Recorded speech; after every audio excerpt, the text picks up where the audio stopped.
I am sure sports. You know me there. I'm coast to coast representing. I mean, I say this is righteous representing for Omar. You don't know, come get the sports over here from near and far. Boy. Me say I am sure sports, one thing me sure about. When me say sure, that me not doubt. Come get your sports, get it over here. Come subscribe, repost and share. I am sure sports, one thing me sure about. When me say sure, that me not doubt. Come get your sports, get it over here. Come subscribe, repost and share. If me not sure, that me not say it. Know who score, that me not say it. Never know the game play, that me not say it. If me never see no game, me no know who play. For your sports news, better come over here so. For your soccer news, then come over here so. If you don't love sports, still come over here so. For the day done, you are gonna love over here so.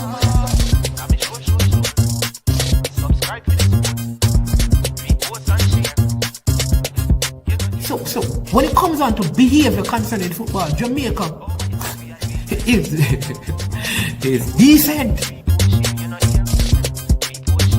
I am sure that if we can get all of these things done, set in place by the end of April, it gives us enough time before the World Cup campaign. Not afraid of no Brazil, no Argentina with these crapper players. We are good enough. Remember to like, subscribe, share. Listen, comment. Let me know what your thoughts are. Alright people, welcome back to the platform. I am Manningsman and this is I Am Sure Sports. And I am sure who the JPL champions are. They are Cavaliers Sports Club or Soccer Club, whichever one you want to use. So congratulations to Rudolp Speid and his Cavaliers team. Back-to-back champions, right? Doing really, really well. Having some good success over there. So we have to congratulate them, and also well done to Mount Pleasant, who made it a very interesting game. Sudden death penalty is how the game was decided. But before we get into a little bit of discussion with you, again, welcome to the platform. As usual, we give thanks for life and for the breath in our lungs, and we look to the hills. From whence cometh our help? Our help comes from the Lord. All right? Get that out the way. We keep it in the way. Never remove it out the way. We keep that thought every day in the way. All right? So, here's what I want you to do for me. Hit the like button. Subscribe and share. If you do that, I'll be certainly happy. So, take 30 seconds as I play a short ad from our main sponsors, Trick Nick Catering.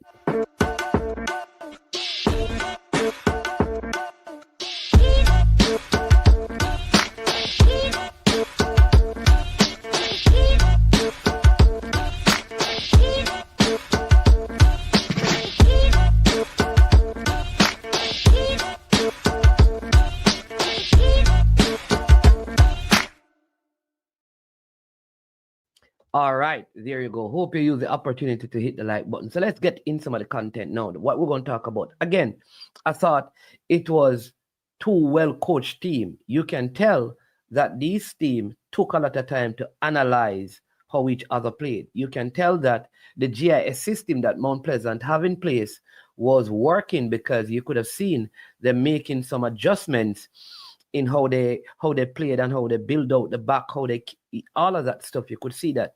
You could see as well that how Cavaliers kind of set up their team, how they played. That kind of shifted doing Busy Atkinson around. He wasn't as effective, on the day. It was two solid teams, well coached, well drilled team. All right. On the balance of play over the 90 minutes, I believe that Mount Pleasant had the better of the game. I also believe that in the addition of the extra time, Mount Pleasant had the better of the game. The stats prove that, because at the end of the 90 minutes, they were like 67% in terms of ball possession, with a higher passing accuracy than Cavaliers, greater passes completed than Cavaliers. Right at the end of it, although that number kind of changed a little bit as the teams got cagey, the final possessional stat worked out to 53% for Mount Pleasant and 47 for Cavaliers. Of course, you have different sources that may have variations, but it is somewhere there. And this one is from SOFA score. Now, in terms of corners, Mount Pleasant had more. They had 8 to Cavaliers 5. Cavaliers had 5 yellow cards. And I also think, like, if Nation, who is one of the FIFA officials, if this were a bigger game, like CONCACAF or a national team game outside of Jamaica, and he made some of those decisions, I think he would have been on some disciplinary thing, because I think a couple of those challenges were not given as red cards because it is in Jamaica. I think it was Garrett McCleary when Edwards was getting away. That tackle had nothing in terms of trying to win the ball. Same thing with, I believe, with Giovanni Leng. The altercation with King and Nicholas Nelson that I think Allen got in. All of those decisions I think could have been different if the football were, say, 2 national teams playing and Nation were the said official. However, I thought he stamped his authority on the game very early and managed the game very well. All right, I did not want this game to be decided by a referee's call. I know in the post-match interview, Rudolp Speid said that there was some tackle and busy that was a penalty and they would have won the game. That was not a penalty. All right, Kimani Bailey actually touched the ball. It was very light, minimal contact. He was shielding out the ball. Busy came around him. Busy did not have possession of the ball. And when he finally got possession of the ball, Kimani Bailey actually touched it. So very soft if that was given. Not a penalty though. And so overall, I think the referee get a passing grade. I think the fan support, to me, could have been more, but Cavaliers don't bring a lot of fans. And so I gave the fan support a failing grade because it felt like it was predominantly Mount Pleasant fans and a few sprinkling of Cavalier fans here and there who kind of lift their voices at the end of the shootout, right? I thought the 3rd and 4th place playoff game was good. I didn't get to see the entertainment package. I heard that it was not much to be desired, all right? But overall, I thought well done to the organizers as well. So, but one of the points I want to talk about is I will not give my take because I think there could have been an adjustment where Mount Pleasant is concerned. I kind of let me just say, let me just give my take on it. I believe, listen, Daniel Green is a player I have a lot of time for. Know him very well, work with him, talk to him. We have a relationship. But I believe unless I can see like stats from the thing that they have, I thought he was ineffective yesterday. I know that once it got into extra time, he would remain on the field because he's one of their penalty kickers or takers of penalty. Therefore, he was going to remain. But before it got to that time, I believe he could have been the first change. While Devontae Campbell was not as effective as he used to, I think a lot of that had to do with Judy and Daniel Green's play that I thought was poor. He wasn't closing down or trying to press. And even when they backed off, he comes out of tackles. He goes in and he comes out because so he doesn't go into a lot of tackles. He doesn't really tackle. He doesn't hold up the ball very well. He doesn't play well with his back to goal. And he had some poor touches, all of his free kicks. And 4 of the corners, he took 4 corners. Of all the corners, 8, he took 4. And 3 of them were wasted, in my opinion. His set plays, all the set plays that he was on, all of them were wasted. I thought, except for the penalty, he was having a not so good game, which I think affected Devontae Campbell.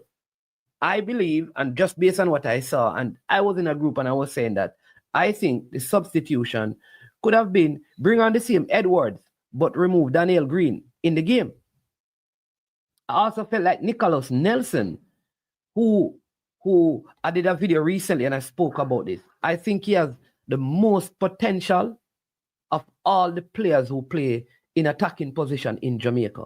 He can play right, left, centrally, falls nine. He can play all of those positions. He can kick, he can head. He's speedy, he's skillful, good technical touches, all of those things. I don't know what is going on. And I said it before. This season, somebody needs to get in his head. This player, I believe, if he plays up to his full potential, he could be in the Jamaica team. But I believe a lot of that is up to him. All right? Be that as it may. This is the perfect game. We're looking at the stats and the eye test. You will say, on the day, the team that played better did not win. The team that played better did not win. All right? And we're going to say, man, is here talk management. All right? If we go by stats, Cavalier had no shot on target. They had only 2 shots. None on target. Big chances created, 1. And this is 120 minutes of football. 1. And that was a free kick that came across where Richard King was on the back post. That was the only big chance according to the stats. That is it. So don't tell me that their objective was to come out and not get a shot on target. They did not create anything.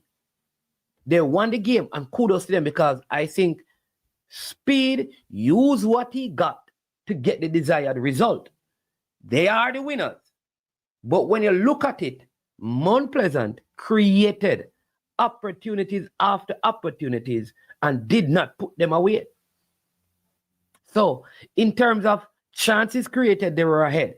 Shots on target, they were ahead. Now, the Cavaliers goalkeeper, deservingly the man of the match, kept well. And he kept them in the game on many occasions. I think there was even this one free kick from Daniel Green that he pushed over the top. Daniel Green playing on the left, cut inside and took a shot towards goal, and Vino Bartley saved it.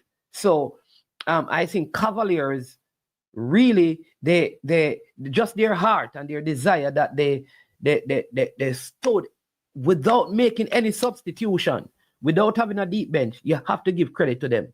However, if you want to look at football in terms of how the game itself was played, Mount Pleasant played better. Like I said, they created more chances. They played through the lines. They went down the flank, and like I said, Joshua Anglin had a good game. Franco Celestine in the first half had a good game. Clifford Thomas had a good game. Kimoni Bailey had a good game. So they had, just like our Richard King and Leng at the back, stood out for Cavaliers. And I think in the second half, Christopher Ainsworth shut down Franco Celestine. Shut him down. Credit must be given to them. I think Watson from Cavaliers, Shamar Watson, also played well. He's one of those unsung heroes. But again, I believe, just from a footballing perspective, on the day, Mount Pleasant played a better football. Sadly, it was penalty. Suley McCullough missed, and Clifford Thomas missed his penalty. But good spectacle for the league, because you saw coaches just changing stuff, in-game changes, and the in-game management was excellent. Trying to shut down, like Cavalier shutting down the inverted wing backs from Mount Pleasant, and the different adjustments they had to make. Times when King had to change side. Instead of being on the left side, he came on the right side and put Leng on the... All of those changes happening again. Shamar Watson dropping deeper, almost forming a back three at different points. So you see all of these things. Josh and Anglin playing right back for Mount Pleasant, and Suley McCullough coming in the middle of the park. So you see, because he was tracking doing Busy Atkinson. So you see all of these changes and adjustment in the game. You know that the coaching has been elevated. So good spectacle. Happy for Cavaliers. Mount Pleasant is my team, and I wish that they would win again. But you have to big up Mr. Rudolp Speid, because he has stamped his class as one of the best coaches in Jamaica, or the best coach in Jamaica presently, and you have to give it to him. You may hate him for other reasons, but when it comes down to football, he is the best coach in Jamaica right now. Best coach in Jamaica right now. Because you would look at his team and say they are the least talented when compared to Moby and Mount Pleasant in terms of individual players. But look what they have accomplished. So kudos to them, big up to them. And I'm telling you, great spectacle for the league. You understand, man? Yeah. So big up to him again. I know I'm going to vex, because anytime, one thing with Rudolp Speid, you see, when time film team win, if you talk about nothing else, you just talk about how great his team is. But me no business. Mount Pleasant play the better football, boss. So you can't play better than your opponent and win and lose. Sorry. You can play better than your opponent and you lose the game. Because given the eye test and the stats from the game, Mount Pleasant outshone Cavaliers in every department. The Mount Pleasant goalkeeper didn't have to make a save. Can you imagine they have 2 goalkeepers in one season who broke the clean sheet record? Tremendous. But Vino Barkley, man of the match performance. All the best to Dwayne Busy Atkinson. I think he just ran out of steam. Couldn't go any further. You understand me? Cavaliers have heart. You have to give them that. Stein playing injured. You understand me? You have to give them that. Calvin was just locked down, but he kept on working. Richard King, monster in defense. I saw some penalties. Like if we were watching some big league, you say, wow, Joshua Nanglin, good penalty. Nicholas Nelson, good penalty. Giovanni Leng, good penalty. Richard King, good penalty. You understand me? Some top penalties were taken yesterday as well. Good game, good spectacle. Big up the JPL. Big up, you understand me? People like Bam Sport. I have to shout out Bam Sport because I'm not busy about more. Anybody else, if you want to listen to this and vex, you vex. Because man is man, the original JPL man.